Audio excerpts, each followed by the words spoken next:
नमस्कार, मैं हूं मनोज मानस। देवभूमि के दंगल में आपका स्वागत है। और देवभूमि के दंगल में आज हम बात कर रहे हैं धामी की शक्ति, वन संपदा नहीं सस्ती।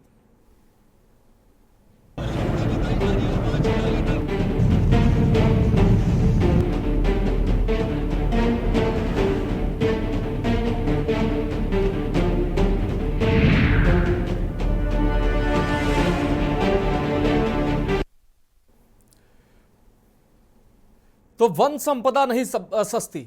वनों से आच्छादित पहाड़ी राज्य उत्तराखंड में फायर सीजन से पहले इस बार प्रदेश का सिस्टम अलर्ट हो गया है। ग्रामीणों के साथ ही युवक मंगल, महिला मंगल दलों और सभी विभागों के वनों में लगने वाली आग की घटनाओं के लिए सतर्क रहने के निर्देश जारी किए गए हैं। फायर सीजन से पहले उत्तराखंड के विभिन्न जनपदों में वनाग्नि की रोकथाम के लिए मॉक अभ्यास किया जा रहा है।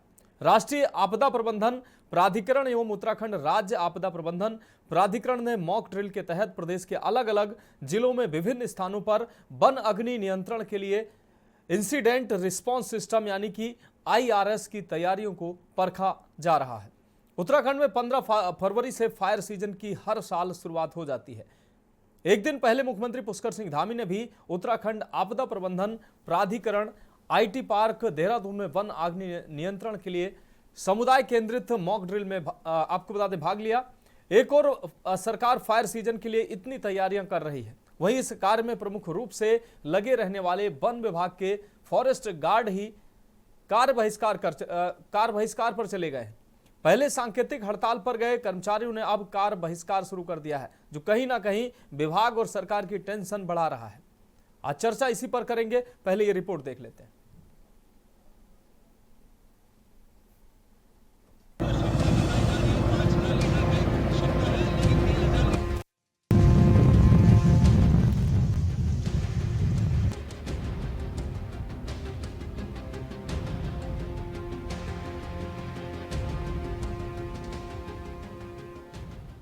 दरअसल उत्तराखंड सरकार वनों को आग से बचाने के लिए चाक चौबंद व्यवस्थाएं जुटाने में पहले से अलर्ट तो हो गई, लेकिन हड़ताल पर जा रहे वन आरक्षी सरकार और विभाग की टेंशन जरूर बढ़ा रही है। मुख्यमंत्री पुष्कर सिंह धामी ने कहा कि हर साल फायर सीजन में वनों में आग लगने की घटनाएं होती हैं, जिससे वन संपदा के साथ ही पर्यावरण को नुकसान होता है। उन्होंने कहा कि प्रदेश का 71% वनों से आच्छादित है।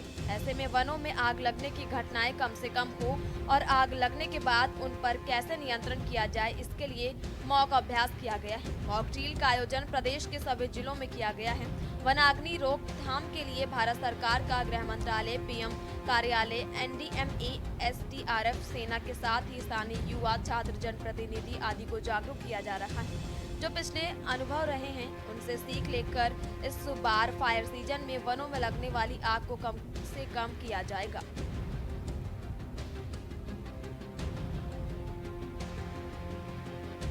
वनाग्नि की घटनाओं लिप्त लोगों के खिलाफ कानूनी कार्रवाई की जाएगी। वहीं दूसरी ओर वन आरक्षियों ने अपनी मांगे पूरी होने तक पूरे प्रदेश में कार बहिष्कार शुरू कर दिया है और सभी कर्मचारी फायर सीजन में भी कोई काम नहीं करने की बात पर अड़े हुए हैं। आज ये मॉक ड्रिल का आयोजन पूरे प्रदेश के अंदर किया जा रहा है और इसके पीछे पिछले वर्षों की जो वनाग्नि की घटनाएं हुई हैं उसको लेकर भारत सरकार का गृह मंत्रालय, NDMA और माननीय प्रधानमंत्री कार्यालय के विशेष उनके उस पर आज सभी विभागों की मॉक ड्रिल आयोजित हो रही है, जिसमें जिलों के सभी अधिकारी भी जुड़े हुए हैं और आने वाले समय में जो वनाग्नि की घटनाओं पर पूरी तरह से नियंत्रण हो, उसके लिए हमारे सभी स्वयं सहायता समूह, युवा, हमारे छात्र, युवक मंगल दल, महिला मंगल दल के लोग, अन्य आसपास के क्षेत्रों में रहने वाले जनप्रतिनिधि, सभी लोग मिलकर जो है इनके प्रति जागरूकता का अभियान भी चलाएंगे और मिलकर हमारा प्रयास होगा कि जो पिछले अनुभव रहे हैं वनाग्नि के, उन अनुभवों से आगे भविष्य के लिए योजना बनाकर कि इस प्रकार की घटनाओं पर पूरी तरह से हम रोकथाम कर पाएँ, उस पर नियंत्रण कर पाएँ। ऑर्गेनाइज कर रहे हैं। जहाँ जहाँ पर भी संवेदनशील इलाके हैं वहाँ पर विलेजर्स को फॉरेस्ट फायर के रिगार्डिंग सारी सूचनाएं दी जा रही हैं और उनको हम अपने नंबर्स भी शेयर कर रहे हैं कि कभी भी ऐसी कोई घटना होती है तो तुरंत स्टाफ को अलर्ट करें और ताकि फॉरेस्ट फायर पे काबू पाया जा सके। तो अभी यही हमारी तैयारियां हैं। आह्वान पे उन्होंने लेटर निकाला था कि 6 तारीख से 10 तारीख तक हम सांकेतिक धरना करेंगे। अपने कार्य के साथ साथ सांकेतिक धरना के माध्यम से धरना किया। उसके बाद हमारा जो 11 तारीख से और 12 तारीख तक था वो हमारे रेंज में था। रेंज में हमने धरना प्रदर्शन किया। उसके बाद हमारा जब मांगे नहीं हुई किसी भी स्तर से, शासन से, ना हमारे विभाग से, किसी भी तरीके से हमारे जो प्रांतीय कार्यकारिणी उससे कोई मिलने का नहीं, कोई सूचना नहीं कि आप लोग आपकी मांगे पूरी की जाए। बिल्कुल हम लोगों को साइड में रखा हुआ है। तो हमें इस मांग को देखते हुए जब हमें साइड में रखा हुआ है तो हम भी अपना पूर्ण कार्य बहिष्कार कर रहे हैं। आज से हमने विकल्प पत्र भरवा दिए हैं प्रत्येक डिवीजन डिस्ट्रिक्ट में जो प्रभाग है उसके हिसाब से, और पूरे प्रांत में, पूरे उत्तराखंड में हम लोग कार्य बहिष्कार करेंगे फायर सीजन का, अगर हमारी मांगे नहीं मानी जाएगी। उत्तराखंड में 15 फरवरी से फायर सीजन शुरू हो जाएगा। हर साल प्रदेश के वनों में लगने वाली आग से भारी भरकम नुकसान होता है। कई जीव जंतु और पेड़ पौधे जहां जलकर राख हो जाते हैं, वहीं कई बार आग रिहायशी इलाकों में भी अपनी चपेट में ले लेती है। विगत वर्षों में कई बार वनाग्नि की बेट कर्मचारी और स्थानीय लोगों की भी मौतें की खबरें सामने आती रही हैं। हर साल सैकड़ों वनाग्नि की घटनाएं उत्तराखंड में होती हैं। कई बार तो वनों की आग इतनी भीषण हो जाती है कि एयरफोर्स की मदद भी आग बुझाने के लिए लेनी पड़ती है। पिछले साल ही प्रदेश के जंगलों में लगी आग के लिए एयरफोर्स के विमान की मदद लेनी पड़ी थी। इस साल सरकार फायर सीजन से पहले अलर्ट हो गई है, लेकिन सरकारी मुलाजिम हड़ताल पर जा रहे हैं। वनों की रखवाली से लेकर तमाम मामले में वन विभाग के वन आरक्षी महत्वपूर्ण माने जाते हैं। सबसे पहले स्थानीय लोग इन्हीं कर्मचारियों के संपर्क में रहते हैं। वन विभाग के प्रदेश भर में तैनात वन आरक्षी अपनी विभिन्न मांगों को लेकर हड़ताल पर हैं। ऐसे में वनों की आग पर सरकार कैसे काबू पाएगी, कह पाना मुश्किल है। वहीं भाजपा के अनुसार राज्य और केंद्र सरकार वन कर्मचारियों के हित के लिए कार्य कर रही है। इस संबंध में कांग्रेस सरकार पर ही हमलावर है और करोड़ों रुपए के हेलीकॉप्टर मंगवाकर आग बुझाने की बजाय वन आरक्षियों की और भर्ती की जाए, उनकी मांगों को पूरा किया जाए। हमारे मुख्यमंत्री श्री पुष्कर सिंह धामी जी ने अपने कार्यभार संभाला है, उसके बाद हमारे मुख्यमंत्री जी, वन मंत्री श्री सुबोध उनियाल जी लगातार वन के लोगों के लिए काम लगातार कर रहे हैं। पहले देखिए फॉरेस्ट गार्ड और वगैरह की ड्यूटी इतनी फिक्स नहीं थी, लेकिन अब उनकी ड्यूटी फिक्स की गई है, उनका मुआवजा बढ़वाया गया है। और कुछ मामले कुछ ऐसे मामले जिनको लेकर वो हड़ताल पर हैं, उसको लेकर केंद्र सरकार से बात चल रही है, क्योंकि फॉरेस्ट का जो भी मैटर होता है वो केंद्र और स्टेट दोनों मिलकर करते हैं। तो उनसे बात चल रही है। उनसे बात चलने के बाद जो नतीजा निकल कर आएगा वो निश्चित रूप से उनकी भलाई को ही लेकर होगा, क्योंकि लगातार जो कार्य हो रहा है वो सब आम जन को लेकर और विभागों को लेकर, सब चीजों की भलाई को लेकर ही फैसले हो रहे हैं और कार्य हो रहे हैं। और ये मॉक ड्रिल करना और ये जो सारी बातें धामी जी करते हैं, अभी कैबिनेट में भी मीटिंग में उन्होंने वनाग्नि को लेकर के कुछ प्रावधानों पर मुहर लगाने का कार्य किया है। ये सारी बातें महज एक बातें ही रह जाएंगी अगर वो लोग जो एक्चुअल में जिनकी जिम्मेदारी है वनाग्नि को बुझाने की, जो फॉरेस्ट गार्ड्स हैं। तो हम कांग्रेस पार्टी कई बार ये बात सरकार से कह चुकी है कि पहली तो फॉरेस्ट गार्ड की आप भर्ती करिए, दूसरी जो फॉरेस्ट गार्ड को मिलने वाली सुविधाएं हैं जिनकी वो डिमांड कई सालों से कर रहे हैं, उनकी मांग को सुनिए और उनको उनकी डिमांड को जो जिस हद तक भी पूरी हो सकती है उनको पूरी करने का कार्य करिए। आप कहते हैं कि आप आग बुझाने का काम करें, मुझे लगता है अगर वही पैसा सरकार जो है ये फॉरेस्ट गार्ड के अपलिफ्टमेंट में लगा ले, इक्विपमेंट्स के अपलिफ्टमेंट में लगा ले और फॉरेस्ट गार्ड की भर्ती करके उनकी सैलरी में लगा ले, तो जो वनाग्नि की जो घटनाएं हैं ये मुझे लगता है कई प्रतिशत तक कम हो जाएंगी। वन में आग लगना अब लगभग हर बार यही स्थिति हो जा रही है। इसके पीछे जो कारण है उनको कभी सरकार जानने की कोशिश नहीं करती है। वन में आग क्यों लग रही, कैसे लग रही, उसके रोकथाम के क्या उपाय हैं, इस पर कभी ध्यान नहीं दे रहे। आग लगी, मुख्यमंत्री जी ने बोल दिया, वन मंत्री जी तो खैर दिखाई नहीं देते। तो ये बहुत बड़ी समस्या है उत्तराखंड के लिए। हमारा पर्यावरण नष्ट हो रहा है, वन नष्ट हो रहे हैं और सरकार के ध्यान नहीं दे रही। अधिकारी कोई कहना नहीं मानते, सारे अधिकारी देहरादून में बैठे हुए हैं, उनका कोई काम नहीं है। वो इस पर यदि ध्यान दिया जाए तो निश्चित रूप से इन वन की जो आग लगी है, अभी तो इतनी गर्मी भी नहीं है, अभी आग से भीषण स्थिति पैदा हो जा रही है, तो ये बहुत दुर्भाग्यपूर्ण है उत्तराखंड जैसे वन प्रदेश के लिए। आपको बता दें कि उत्तराखंड में लगातार वनाग्नि और वन जीवों की घटनाएं लगातार बढ़ती जा रही हैं, जिसकी वजह से अब तक राज्य को करोड़ों रुपए का नुकसान भी हो गया है। और यही वजह है कि सूबे के मुख्यमंत्री पुष्कर सिंह धामी ने तमाम आला अधिकारियों के साथ हाई लेवल मीटिंग भी बुलाई है।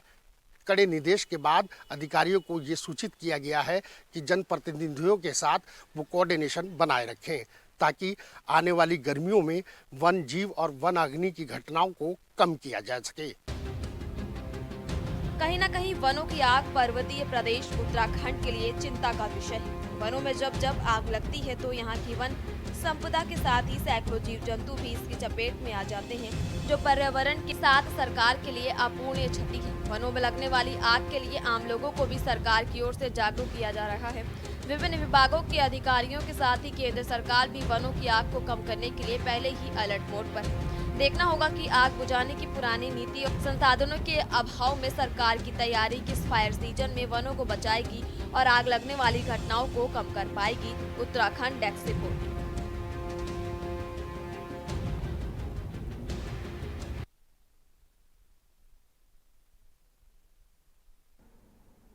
तो उत्तराखंड के लिए जो वन अग्नि की ये जो घटनाएं हैं वो कहीं ना कहीं राज्य के लिए बड़ी समस्या लेकर आती हैं और राज्य की जो वन संपदा है इसको भारी नुकसान होता है। और न सिर्फ वन संपदा को नुकसान होता है बल्कि तमाम जो पारिस्थितिकी तंत्र है वो भी प्रभावित होता है। तमाम वन्य जीव जो होते हैं वो भी मौत का शिकार होते हैं, वो भी प्रभावित होते हैं और पर्यावरण पर भी इसका खास तौर पर प्रभाव पड़ता है। तो ये एक बड़ी समस्या है। जितना ये पहाड़ी प्रदेश जितना वन आच्छादित है, वन संपदा से आच्छादित है, उतनी ही बड़ी समस्या यहाँ पर वन अग्नि की घटनाओं को रोकना, उनके कारणों को जानना, सही जो कारण है उन कारणों की पहचान करना और उन पर रोकथाम करना। और इस गंभीर विषय पर चर्चा के लिए हमारे साथ कई विशेष मेहमान हमारे साथ जुड़ चुके हैं। प्रभा बंदुनी प्रदेश प्रवक्ता बीजेपी हमारे साथ जुड़ चुके हैं। आशीष सैनी प्रदेश प्रवक्ता कांग्रेस हमारे साथ जुड़ चुके हैं। शांति प्रसाद भट्ट जी केंद्रीय प्रवक्ता हैं यूकेडी से, वो भी हमारे साथ जुड़ चुके हैं। देव राघवेंद्र पर्यावरणविद हमारे साथ जुड़ चुके हैं। कुलदीप राणा जी वरिष्ठ पत्रकार हमारे साथ जुड़ने वाले हैं कुछ ही देर में। सभी मेहमानों का इस विशेष चर्चा में स्वागत करते हुए सबसे पहला सवाल प्रभा बंदुनी जी आपसे, जिस तरीके से उत्तराखंड वन आच्छादित प्रदेश है, पहाड़ी प्रदेश है, उत्तराखंड में वैसे भी तमाम समस्याएं हैं, पहाड़ी प्रदेश है, वन संपदा जितना प्रदेश को प्राप्त है कुदरती तौर पर, उस संपदा को बचाए रखना और उस संपदा का जो संरक्षण है वो प्रदेश के लिए बड़ी चुनौती है। और हाल फिलहाल जो वर्षों में जो वनाग्नि की जो घटनाएं हुई हैं वो कहीं ना कहीं इस बड़ी जो वन संपदा है इसको नुकसान इस वनाग्नि ने पहुंचाया है। और अभी तक सरकार जो है किसी ठोस निर्णय पर नहीं पहुंची है कि इस वनाग्नि से निपटने के लिए सरकार के पास प्लान क्या है। तैयारियां पिछली बार की जो घटनाएं हैं वो सबके सामने हैं, वो उदाहरण है कि किस तरीके से सारा संसाधन लगाने के बावजूद भी सरकार और प्रशासन उसमें कामयाब नहीं हुआ और बड़ी वन संपदा का नुकसान हुआ उत्तराखंड में।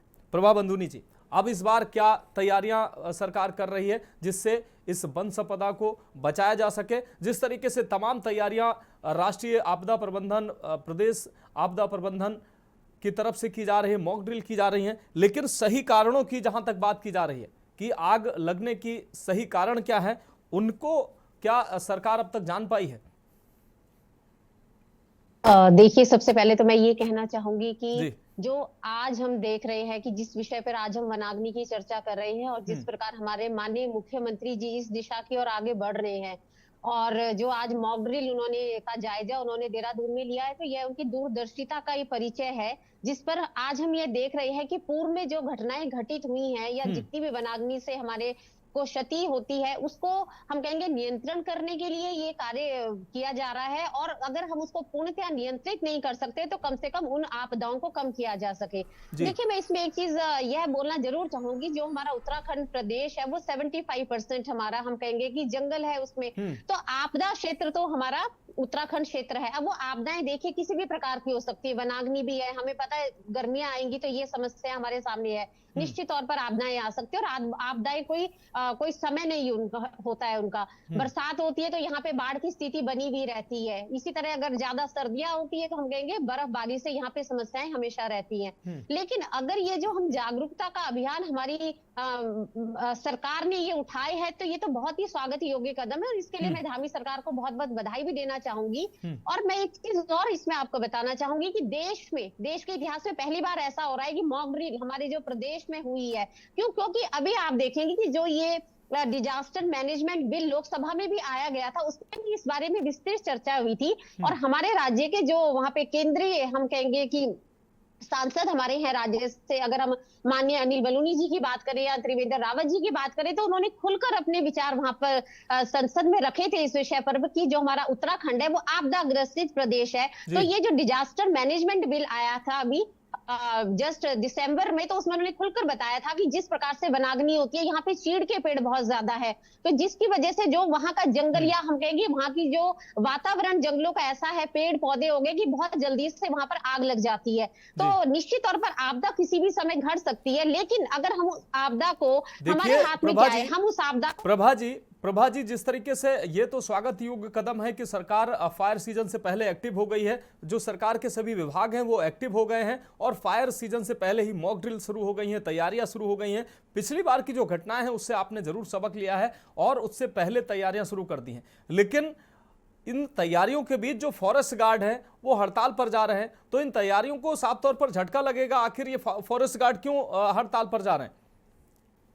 देखिए, मैं ये कहना चाहूंगी कि पहले मैं थोड़ा सा ये कंप्लीट कर देती हूँ कि आज जिस स्तर पर हमने तैयारी पूरी कर ली है, देखिए ये अपने में हम कह सकते हैं कि हमने मैक्सिमम इसमें काम कर लिया है। लेकिन जो अभी आपने मेरे को ये बताया है कि जो वन कर्मचारी है, देखिए अगर इससे पहले का हम आपको मैं इनका विवरण R6 करने हो तो वो भाजपा पार्टी ने उनकी जो ड्यूटी का टाइम होता था उसको एक समयबद्ध किया है कि उनको ड्यूटी में ज्यादा समय ना दिया जाए। जो उनके फिक्स आवर्स हैं, अगर उनके सैलरी का बढ़ाने का काम किया हो तो वो हमारी सरकार ने किया है।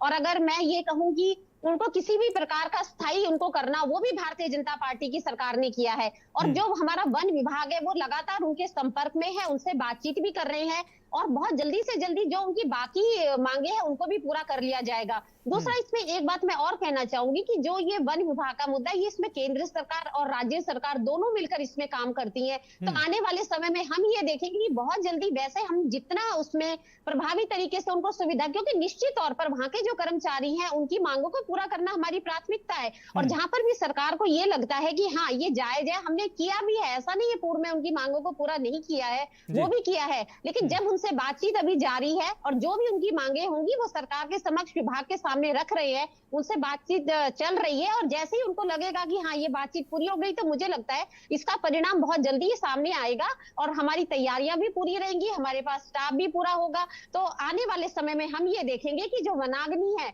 उसमें निश्चित तौर पर हम ये कहेंगे, अगर हम पूर्णतया उसमें नियंत्रण नहीं कर पाए तो कम से कम इसमें हम बहुत हम कहेंगे लिमिट तक इसको हम कर पाएंगे, कम कर देंगे। ठीक है प्रभा जी, आप हमारे साथ जुड़े रहिए। हमारे साथ आशीष सैनी जी है, प्रदेश प्रवक्ता है कांग्रेस से। आशीष जी, आपका भी चर्चा में स्वागत है। आशीष जी, जिस प्रकार से उत्तराखंड वन संपदा से आच्छादित है और उत्तराखंड के लिए जो वन अग्नि की समस्या है ये बड़ी समस्या है। पिछले बार से हमने जरूर कुछ ना कुछ सबक लिया होगा। पिछले बार प्रशासन के सारे जो संसाधन हैं वो फेल होते नजर आए, सेना की हमें मदद लेनी पड़ी और एक बड़ा जो वन क्षेत्र है उसका नुकसान हमने उठाया। और इस बार जो सरकार पहले से ही हालांकि एक्टिव हो गई है, सरकार के सारे विभाग अलर्ट हो गए हैं, फायर सीजन से पहले ही मॉक ड्रिल की जा रही हैं, तमाम जो तैयारियां हैं सरकार कर रही हैं, इसके लिए जरूर सरकार की सराहना होनी चाहिए। लेकिन जो अहम सवाल है कि जो वन अग्नि की घटनाएं जिस कारण से होती हैं, क्या सरकार अभी तक उन कारणों तक पहुंच पाई है? और दूसरी सबसे बड़ी बात जो इसमें बड़ी अड़चन सामने आने वाली है कि जो फॉरेस्ट गार्ड है वो हड़ताल पर जाने वाले हैं, तो सभी जो तैयारियां सरकार की वो किस तरीके से कंप्लीट होंगी? क्योंकि वो प्रहरी होते हैं फॉरेस्ट गार्ड, वही वन विभाग के। देखिए, आपकी बात बिल्कुल सही है कि वन क्षेत्र की सुरक्षा की जिम्मेदारी फॉरेस्ट गार्ड लेकर पूरे वन विभाग पर है। और जैसा अभी हमारी भाजपा की नेता ने बताया कि देश में पहली बार मॉक ड्रिल का कार्यक्रम हुआ है और पुष्कर सिंह धामी जी के नेतृत्व में हुआ, तो मैं पुष्कर सिंह धामी जी, इनकी पूरी सरकार और उनको बधाई देता हूं कि इन्होंने प्रदेश के सामने एक झूठ को बड़े अच्छे ढंग से रखा कि देश में पहली बार मॉक ड्रिल हुई है। मुझे बड़ा आश्चर्य हुआ। इससे पहले हम तो बचपन से देखते आ रहे हैं फायर विभाग की और फॉरेस्ट की मॉक ड्रिल तो हमेशा होती रही, लेकिन मुझे शायद वो मॉक ड्रिल अलग रही होगी। तो मैं भाजपा की प्रवक्ता के संबंध में मैंने ये बात इसलिए रखी कि जब आप कोई बात रखें जनता के सामने और किसी सवाल का जवाब दे तो उसमें गंभीरता होनी चाहिए, उसमें बचपना नहीं होना चाहिए। दूसरी बात यह है कि फायर विभाग अपने आप में तकनीकी रूप से और जो उनकी सक्षमता है उसमें बहुत परफेक्ट है। वन को रोकने के तमाम उपकरण, तमाम टेक्नोलॉजी, तमाम चीजों का इस्तेमाल किया जाता है जी। लेकिन उसके बावजूद भी आग लगती है। इसके कारण दो कारण हैं जिनको मैं आपके सामने रखना चाहता हूँ। एक पहला कारण है लापरवाही और दूसरा कारण है भ्रष्टाचार। लापरवाही यानी फायर लाइन बनाने से लेकर तमाम जो विकल्प है उन पर समय रहते कार्य नहीं किया जाता, आराम से लाल फीताशाही चलती रहती है और महीनों तक मामले लटके रहते और उसके बाद जब कहते हैं ना कि वक्त गुजर जाता है तो उसके बाद लकीर पीटने से कोई चीज हासिल नहीं होती जी। तो ये पहली बार अगर हुआ है कि धामी जी ने समय पे काम शुरू किया है तो निश्चित रूप से उनकी सराहना की जाए। लेकिन दूसरी चीज भ्रष्टाचार है। जिन एजेंसीज को, जिन ठेकेदारों को या जिस अधिकारी के माध्यम से फायर लाइन बनाने का काम और उपकरण लाने का काम होता है वहां पर भ्रष्टाचार है। इसीलिए फायर लाइन केवल कागजों में बनती है और यदि गलती से कोई आग लग जाए तो उसको बचाने के उपाय नहीं होते हैं जी। वन क्षेत्र उत्तराखंड की प्राकृतिक संपदा है, साथ ही हम उत्तराखंड का कल्चर है, हमारा सांस्कृतिक जो जुड़ाव है वो भी वन से है। तो वन को बहुत अधिक गंभीरता से लेकर उसके जो उपाय हैं उसको बिना भ्रष्टाचार के और समय पर पूरे हों ये जरूरी है। यदि सरकार कोई भी कदम उठाएगी, इसमें एक चीज और भी है कि जो वन क्षेत्र के आसपास रहने वाले लोग हैं उनको भी इस कार्यक्रम में जोड़ा जाए अच्छे ढंग से और उनकी भी भागीदारी सुनिश्चित की जाए तो निश्चित रूप से हम बहुत अधिक नियंत्रण पाने में सफल रहेंगे और इसमें जो व्याप्त भ्रष्टाचार है उसकी समाप्ति होनी चाहिए। इससे पहले वन घोटाले हुए हैं, वन को लेकर बहुत बड़ी गड़बड़ियां सरकारों में देखने के लिए मिली है। तो हम चाहते हैं कि उन पर अधिक कार्रवाई हो और जितने उपकरणों की आवश्यकता है साथ में जो हमारे जो कर्मचारी इसमें लगे हैं उनको अधिक, जब याते फायर सीजन आ रहा है तो उनको अधिक मतलब थोड़ा सा फंड देकर भी उनको प्रोत्साहित करने का काम किया जाए कि वो इस कार्य में और अधिक अच्छे मन से काम करे। वो भी हमारे उत्तराखंड राज्य के नागरिक है, हमारे भाई है, बेटे हैं, उनकी सुरक्षा की पूरी जिम्मेदारी भी हमारी होनी चाहिए। तो इस दिशा में थोड़ा सा काम हो और सरकार और उनके प्रवक्ता थोड़ा गंभीरता दिखाएं कि वास्तव में इतना बड़ा मामला जो उत्तराखंड में हर साल आता है इसमें गंभीरता दिखे। जी ठीक है, ठीक है। आशीष सैनी जी आप हमारे साथ जुड़े रहिए। हमारे साथ देव राघवेंद्र बद्री जी भी हमारे साथ जुड़े हुए हैं, कुलदीप राणा जी भी हमारे साथ जुड़े हुए हैं। एक छोटे से ब्रेक का वक्त है और ब्रेक के बाद चर्चा जारी रहेगी।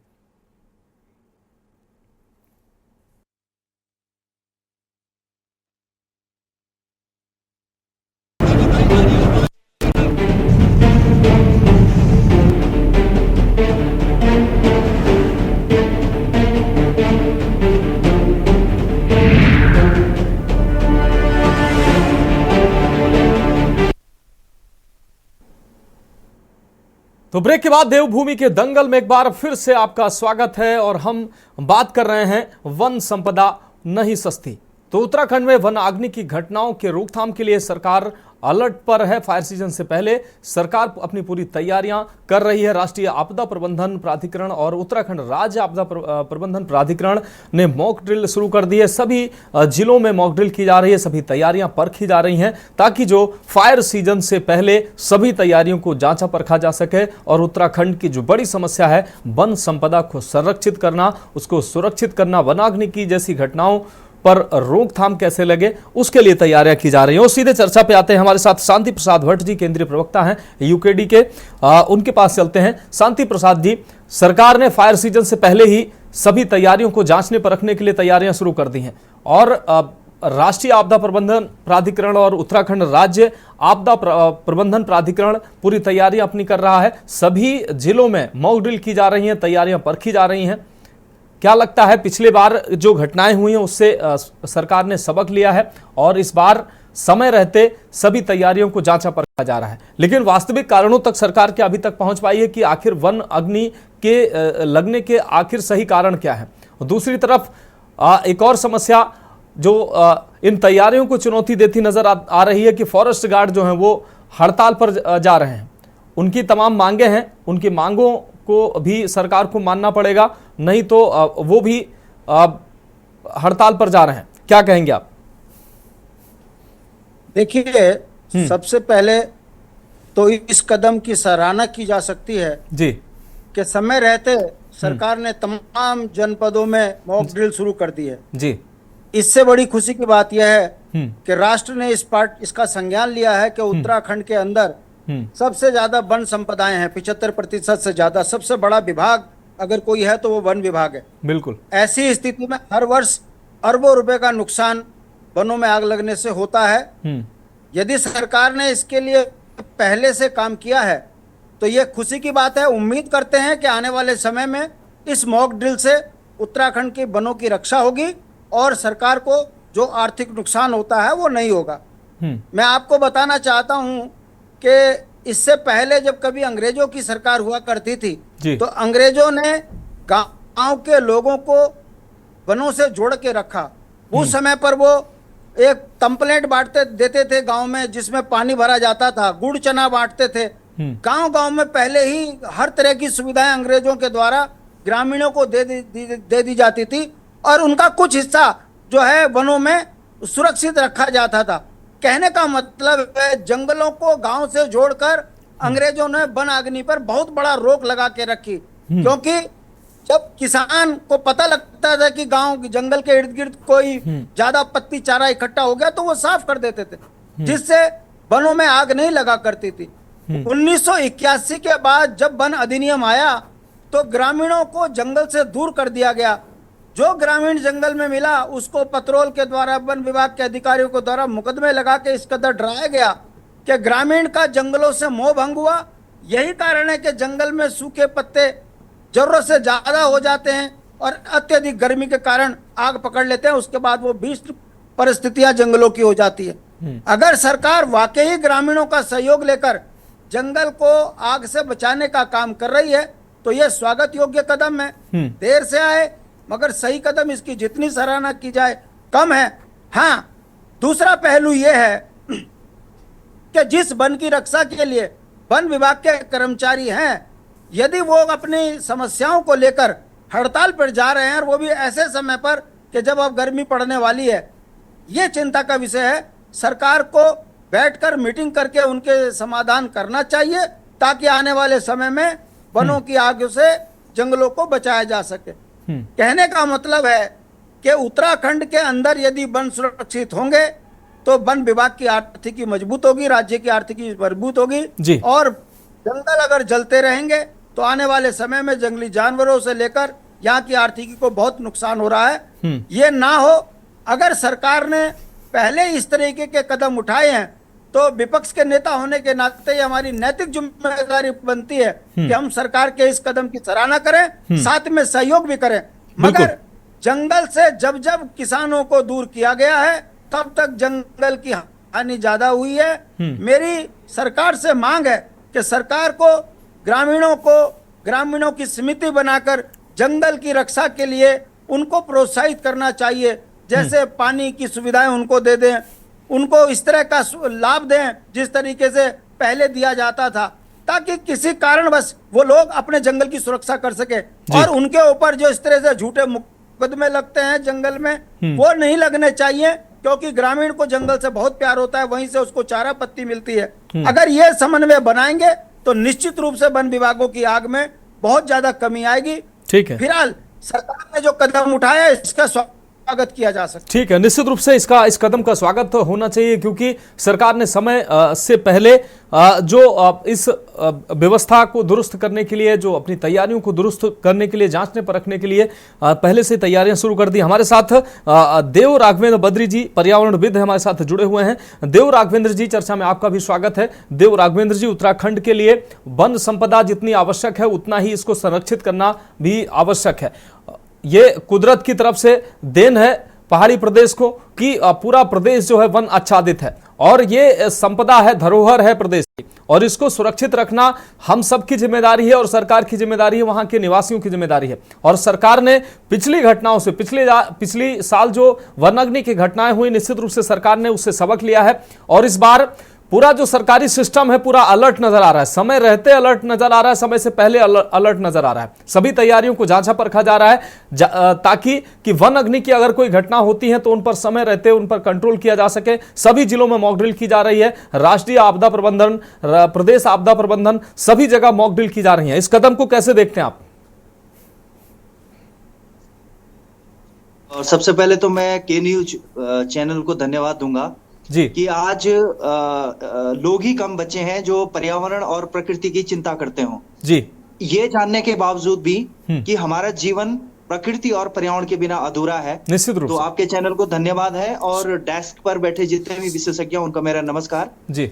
सबसे बड़ा सवाल यह है कि सबसे पहले जानने की आवश्यकता है, इसमें वैज्ञानिक कारणों को जानने की भी आवश्यकता है, सामाजिक कारणों को जानने की भी आवश्यकता है और सिस्टम को जानने की भी आवश्यकता है। मैंने कुछ पॉइंट लिखे हैं जो अभी वक्ताओं ने कहे जी। मैंने मैम जो हमारी बीजेपी की वरिष्ठ प्रवक्ता है बडोनी मैम, सबसे पहला उनका वक्तव्य हुआ, उनका एक पॉइंट था कि उत्तराखंड के पास 75 फॉरेस्ट है और ये डिजास्टर हो गया है, फॉरेस्ट जल रहे हैं।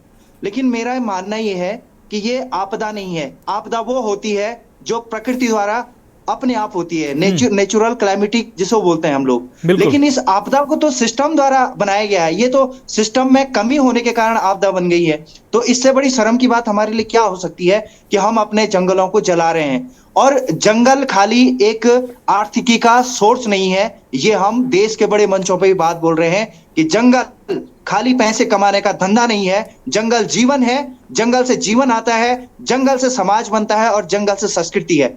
इससे खाली लकड़ी ही नहीं मिल रही है, इससे हमें पानी भी मिल रहा है, इससे हमारा एटमॉस्फेयर भी सुरक्षित हो रहा है। जंगल होंगे तो बारिश होगी, पानी होगा। तो जब जंगलों में आग लग रही है तो ये सारी चीजें खत्म हो रही हैं। दूसरी बात मैं ये कहना चाहूंगा आपसे कि अगर हम इसको वैज्ञानिक तौर पे देखेंगे, मैं एक एनवायरमेंटल एक्सपर्ट हूं, मैं इसको वैज्ञानिक तौर पे भी देखूंगा। आप देखिए कि 75% में से हमारे पास कैटेगरी ऑफ फॉरेस्ट पे भी बात करनी पड़ेगी। हमारे पास 40 से और 50% चीड़ का जंगल है और आपको चीड़ के पेड़ को समझना पड़ेगा। पाइन का जो पेड़ है वो निडिल लाइक स्ट्रक्चर होता है, उसमें टर्पेंटाइनॉल होता है और वो हाईली फ्लेमेबल होता है, मोनोकल्चर है चीड़ का।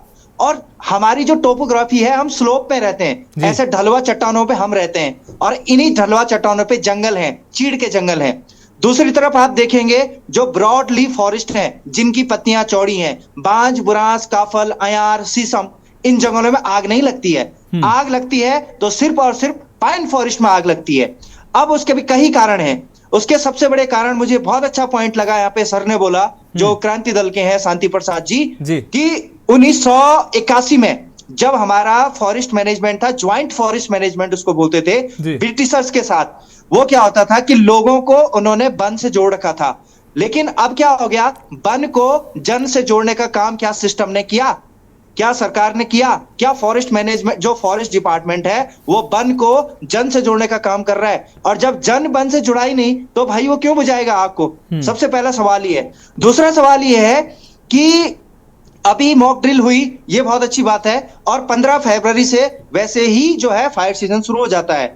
इसके क्लाइमेटिक रीजन भी है, क्योंकि ग्लोबल वार्मिंग हो रही है, तापमान इतना बढ़ गया है, बारिशें नहीं होंगी तो ड्राइड होगा, और ड्राइड सीजन शुरू होगा तो जो पत्तियां मई जून में सूखनी थी वो जनवरी फरवरी में ही सूख जा रही हैं। तो इसके भी ये भी एक बड़ा कारण है। दूसरा इसका जो सबसे बड़ा कारण है कि जो चीड़ की पत्तियां हैं ये हाईली फ्लेमेबल होती हैं, और इसको हम आपदा, मानव जनित आपदा कहेंगे, बल्कि नेचुरल डिजास्टर इसको बिल्कुल नहीं कहेंगे। क्योंकि मानव जनित आपदा इसलिए कहेंगे क्योंकि उन चीड़ के जंगलों में आसमान से बिजली गिर के आग बिल्कुल नहीं लगती है, लगाई जाती है तभी उनमें आग लगती है। सबसे बड़ा कारण ये है। अब उसका कारण क्यों, जो इंसान, जो एजेंसी, जो भी आदमी ऐसा काम करता है वो आग लगा क्यों रहा है, उसका क्या स्वार्थ है उस आग लगाने के पीछे?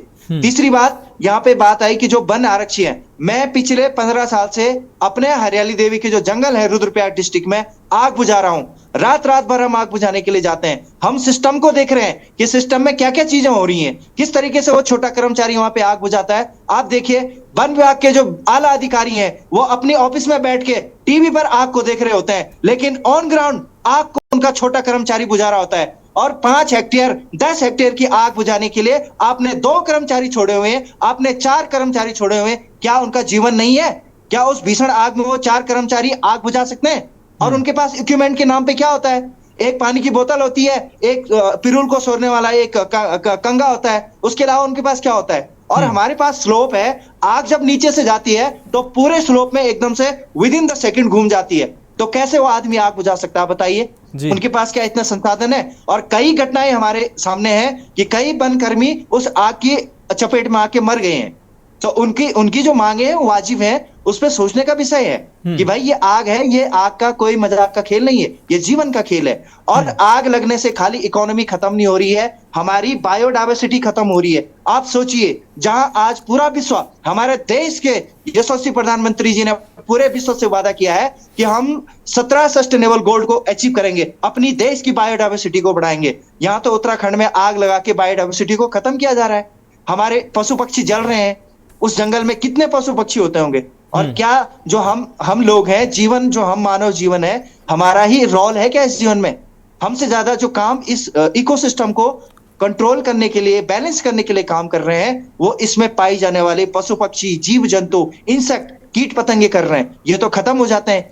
तीसरा, इस आग से जो निकलने वाला धुआं है, कार्बन, वो हमारे एटमॉस्फेयर में जाता है।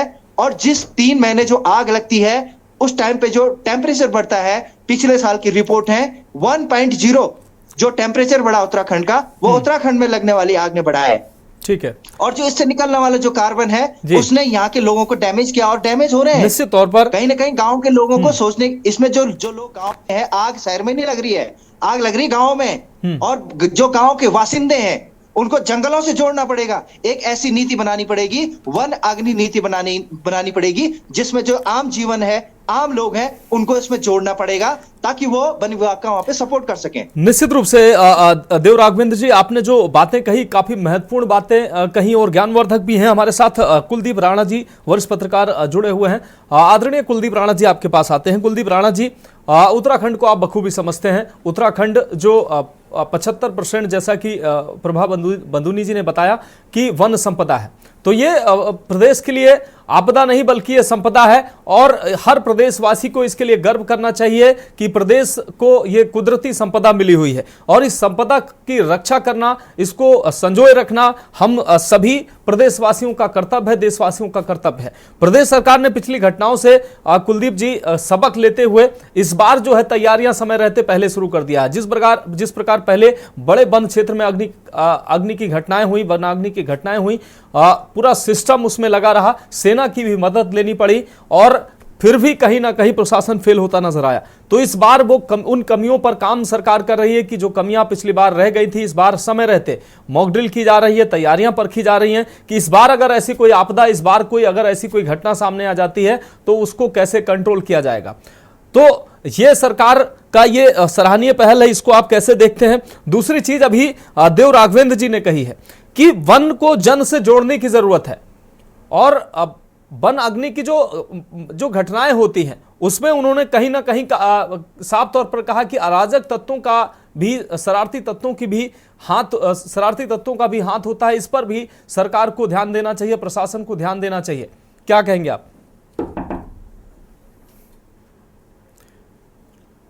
कुलदीप जी, देखिए,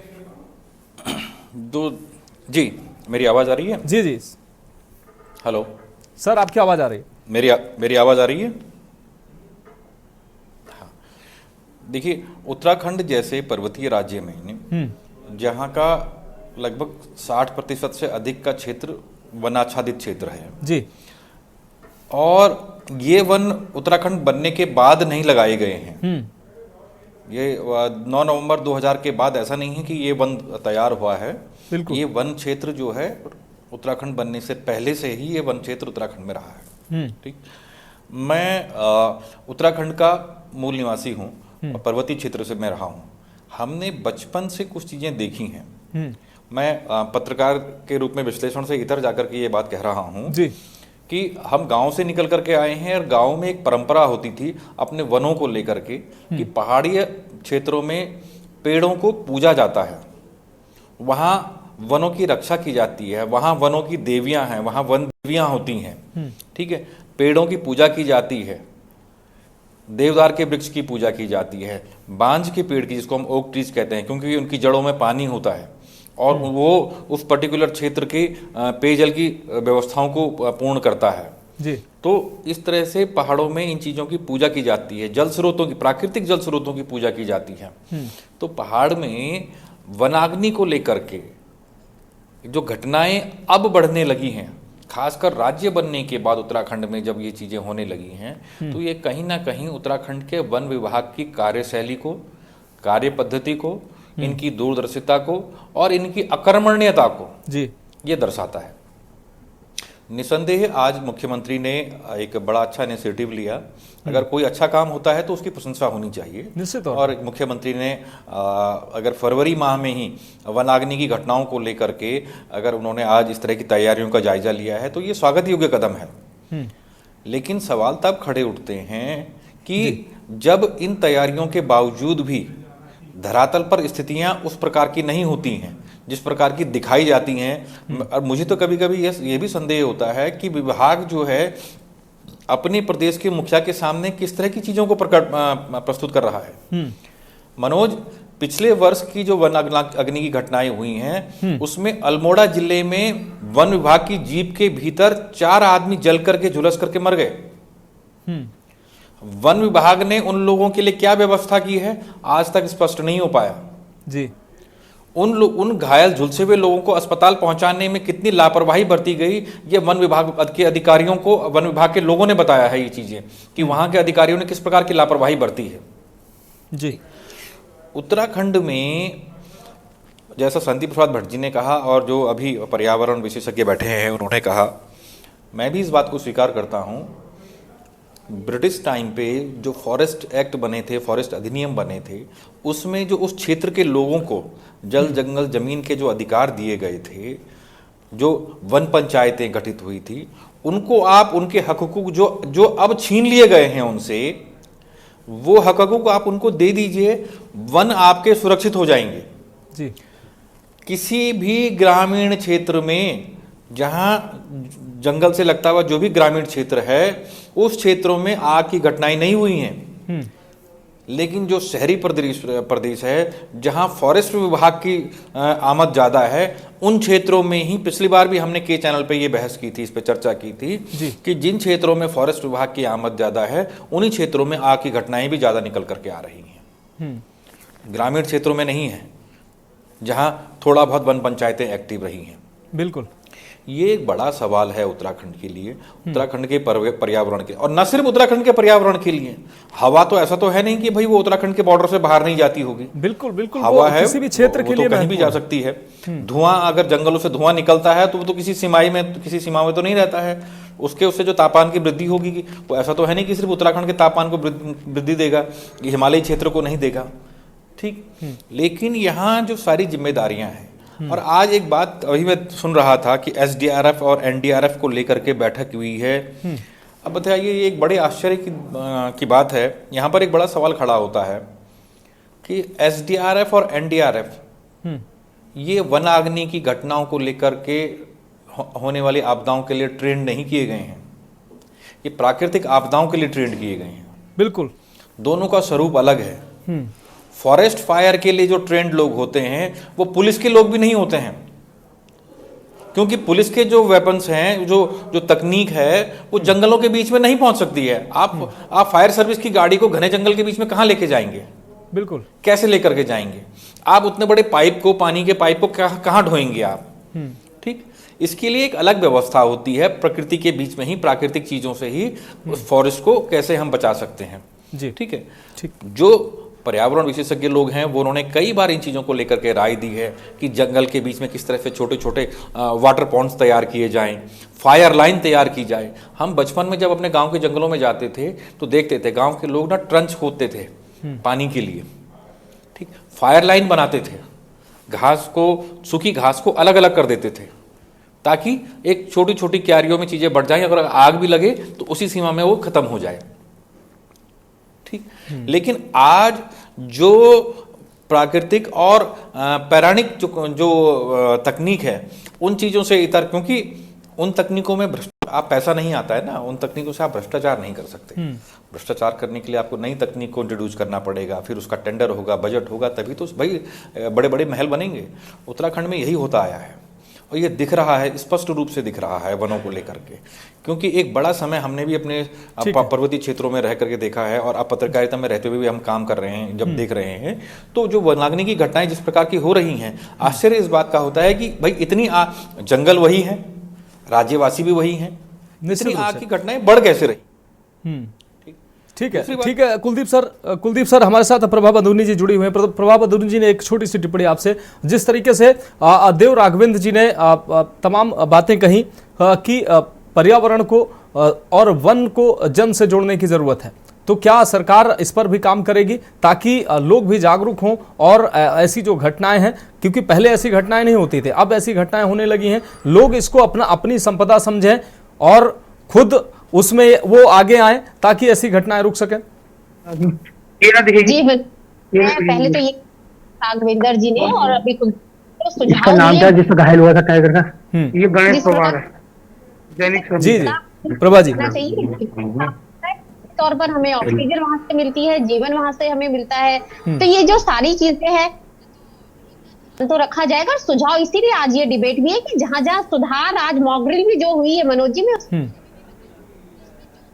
ड्रिल के दौरान हमें समस्याएं आई है, जहां पर ऐसा लगा कि कम्युनिकेशन गैप है, उसपे भी विस्तार से अभी चर्चा चल रही है। इसीलिए मॉक ड्रिल का आयोजन किया गया था कि बताइए कहां पर आपको समस्याएं आई हैं, ताकि अगर भविष्य में दोबारा कहीं पर ऐसे वनाग्नि होती है तो उस पर हम किस प्रकार से काम कर पाएंगे, और जो कम्युनिकेशन गैप रहा या उपकरण की कहीं पर कमी रही तो उनके बारे में भी माननीय मुख्यमंत्री जी को बताया गया है और इन सभी मुद्दों पर बातचीत चल रही है। दूसरा, उन्होंने एक चीज मैं कहूंगी, राघवेंद्र जी ने कहा था कि वन को जन से जोड़ा जाए, तो ये जो वनाग्नि, ये जो अभी नया हमारा हम कहेंगे मॉक ड्रिल है, इसमें मुख्यतः इसी बात को ध्यान में रखा गया है, जो ये पुरानी बात थी कि ग्रामीणों को, वहां के जो लोकल लोग हैं उनको इसके साथ जोड़ा जाए। उसके लिए मैं ये कहूंगी कि जहां पर भी ग्रामीण है, पलायन कम हुआ है, लोग ज्यादा है, वहां पर आप देख लीजिए महिला मंगल दल का नाम लिया जा रहा है, एनएसएस के लोग, एनसीसी से जो जुड़े हमारे छात्र है, युवा है, ग्राम पंचायतों के ग्राम अध्यक्ष है, तो उन सबको इकट्ठा करके लोकल लेवल पर एक टीम बनाई जा रही है, व्हाट्सएप ग्रुप बनाई जा रही है,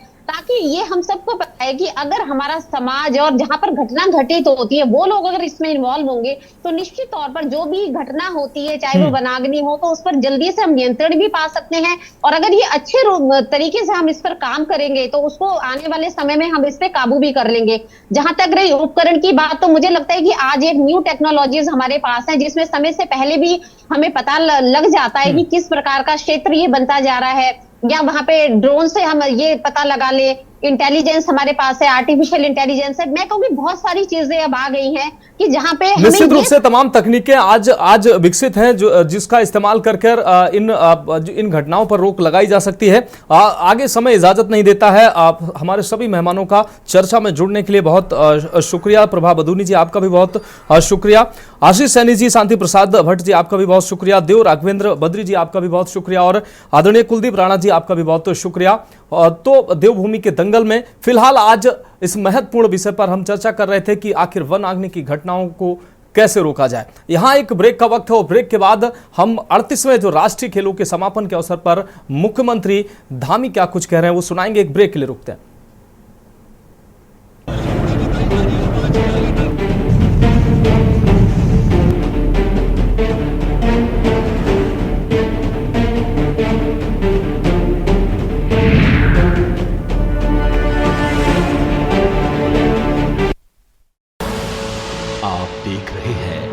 के न्यूज, खबरों का सारथी।